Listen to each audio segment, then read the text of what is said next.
Hello everyone, how are you doing? Welcome back to my channel. My name is Hannah and this is A Date with Miss Hannah. So in today's video, we're going to be going through entrepreneurship development.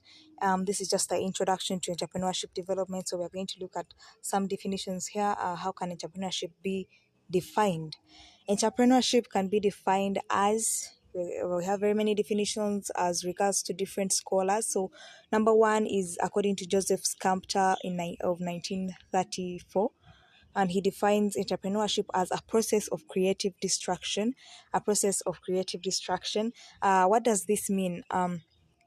This simply means that an entrepreneur is going to destroy what is already there and create something new, a process of creative destruction. Then point number two, we shall go deep into the explanations of these definitions later as we continue along the way. So I'll just list them now. Number two is by Knight in 1921, and he defines entrepreneurship as a process of risk-taking, uncertainty, or role ambiguity. Number three, we have Kisner in 1967, and he says entrepreneurship is alertness and knowing the environment, or being proactive, or try to know about everything. When somebody tries to know about everything, when somebody is alert, somebody knows everything about the environment, they are proactive, they termed to be an entrepreneur according to Kisner. And then entrepreneurship is the process of coordinating scarce resources based on superior judgment, as per Carson, 1991. And Richard Cantillon defines entrepreneurship as a middleman. An entrepreneur could be a middleman.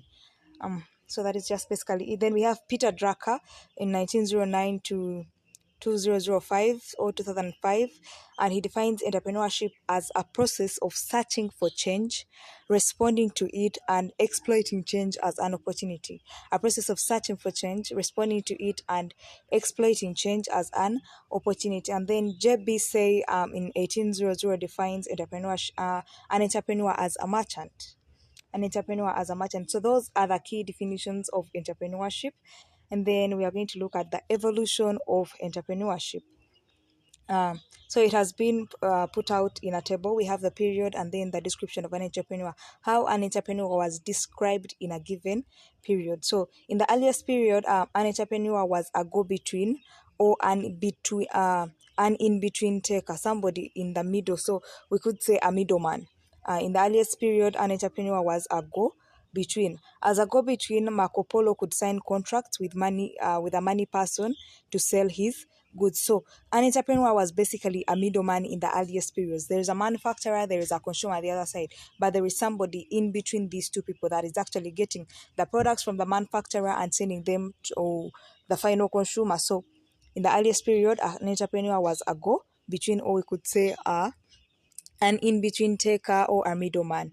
And then in the Middle Ages, the entrepreneur was used to describe both an actor and a person who managed large production projects. So in the Middle Ages, whoever was able to manage a large production project was considered to be an entrepreneur. The individual did not take any risk, but he managed projects using the resources provided, usually by government of the country. So you didn't need to start the business yourself. As long as you're busy managing it and it is a large production project, you are considered to be an entrepreneur. So the typical examples were clerks, ministers, and members of the clergy. Then we have the 17th century.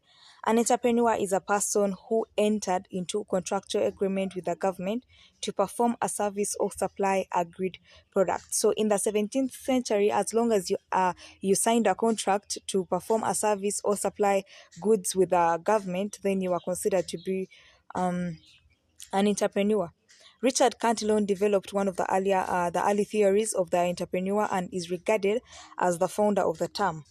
He viewed an entrepreneur as a risk taker, observing the merchants, farmers, craftsmen, and other sole proprietors buy at a certain price and sell at an uncertain price, therefore operating at a risk. You're buying something today, maybe you're going to go and buy, let me just give a simple example. You're going to go and buy a pair of shoes at 20,000. You're not sure whether somebody will actually buy it at 25,000 later or at 30,000 that you want to sell it. That means there is uncertainty. That means you're operating at a risk, because what if the person you want to sell to wants it at a lower price than 20,000? So you're operating at a risk. Then we have the 18th century. A person with capital or a capital provider or a venture capitalist was differentiated from one who needed capital.